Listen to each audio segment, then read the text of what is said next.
please. Yeah.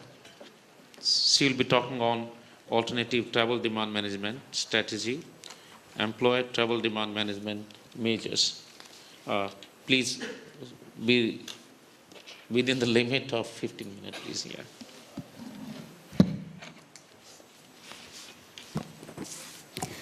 A very good morning to one and all present. Me, along with my co-author, Mishalini Sinha, would like to talk about alternate travel demand management strategies, which is a very less studied subject in our Indian context.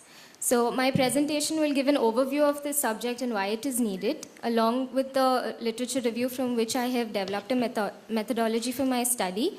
And I would also like to talk about Bangalore, because I have studied Bangalore as a case, from which I would conclude it's an explorative research. So, what conclusions I have, what key points I have noticed in Bangalore in relation to this context.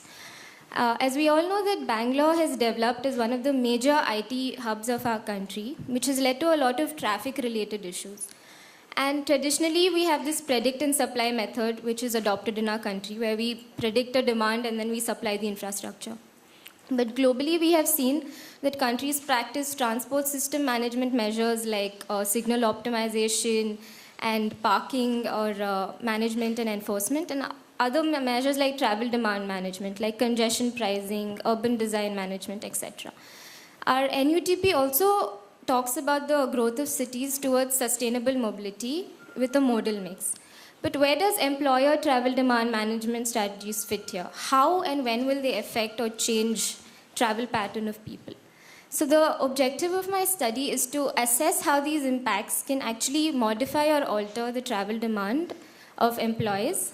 And this research is limited to the city of Bangalore, and it might vary according to cities and their sectors. And it captures only the employees' side perception, because I could not capture the employers, the organization perception of such strategies. Professor Simmons defines the application of strategies and policies to alter travel demand, specifically that of single-occupant vehicles, and to redistribute this demand in space. So for my literature, I had studied the mentioned strategies like teleworking, guarantee ride back home, parking cash out, ride sharing, etc. And in the context of Bangalore, we see that 5 strategies are predominantly present, like working from home, staggered work hours, company transport, employer-assisted housing, and public transit incentives. So what do people say about this? Like when we look at work from home, Mokhtarian and Niles say that work from home actually eliminates or reduces work trips, and has also led to sprawl development, as people tend to move further away because they travel less frequently to work. Employer-assisted housing reduces travel distance of work trips and flattens peak hour work commute. When we look at staggered work hour, Taner says that it results in temporal traffic demand and redistributes the peak hour traffic.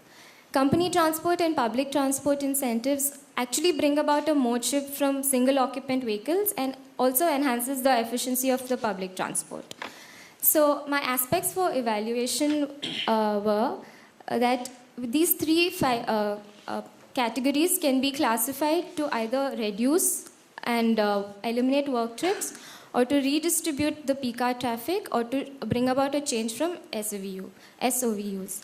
So I have looked at trip rate, trip purpose, the mode used, the distance, travel time, and the cost. So these are the parameters on which I have done my analysis. So like mentioned before, I did a background research with literature review, where I studied various ETDMs practiced globally and what is applicable to the city of Bangalore.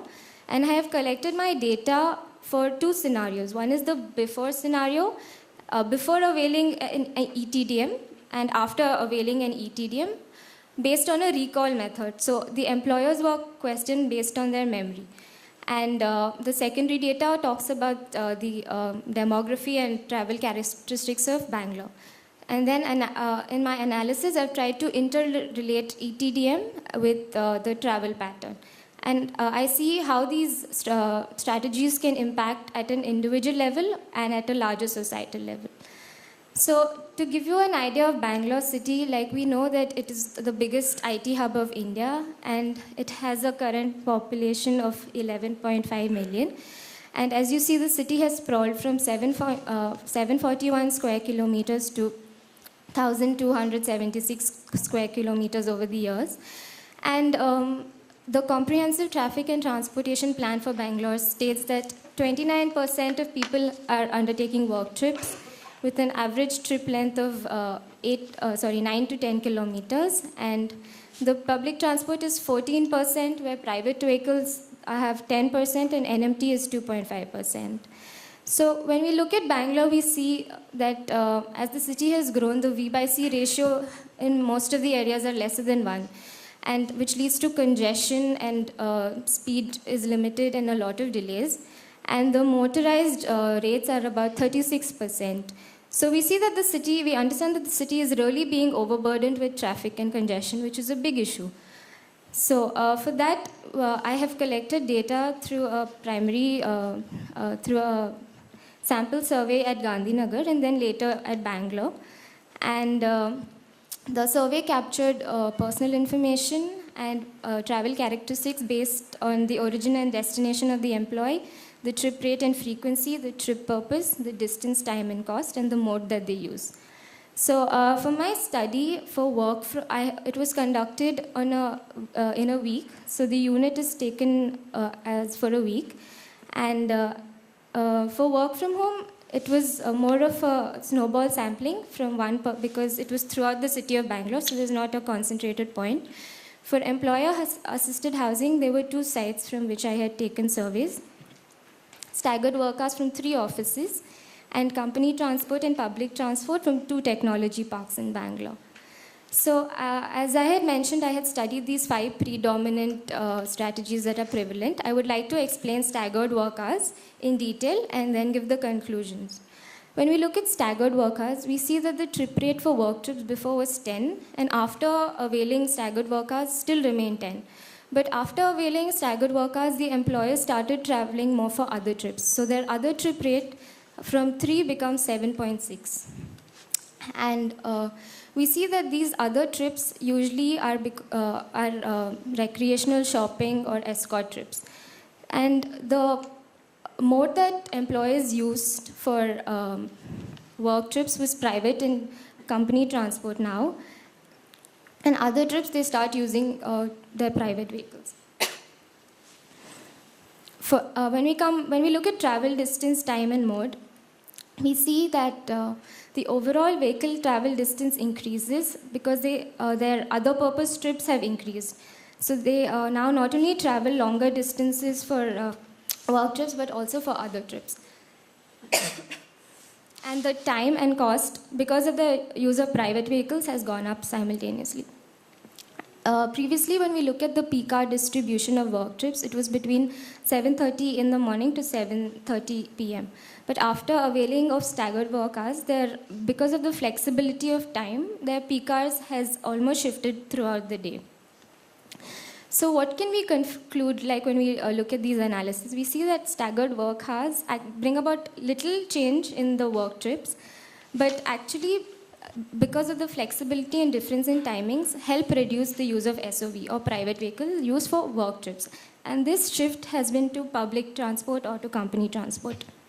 But at the same time, for other work trips, people travel at longer distances, and hence the overall vehicle distance doesn't decrease. But staggered work hours contributes in a major way as it distributes the peak hour traffic. And there is no, at least the peak hour traffic is not at one timing. So coming to the other strategies, when we look at work from home, we see that work from home actually, even though the frequency of trips reduces, as if people were traveling 5 days a week to work, can travel either 2 days a week now. But the length to which they travel becomes more because people tend to shift away from their locations to further locations, leading to sprawl development. But there is a cumulative saving for work because of the flexibility of time which is spent on involving in other activities. And work from home generally leads employees to get a more individual better satisfaction because their work stress commute and travel stress commute reduces. Coming to employer assistant housing,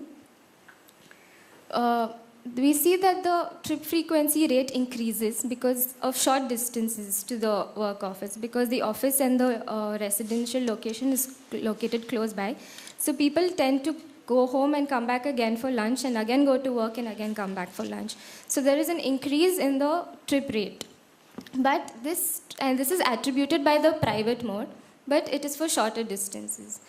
And again, there is an additional saving of commute stress.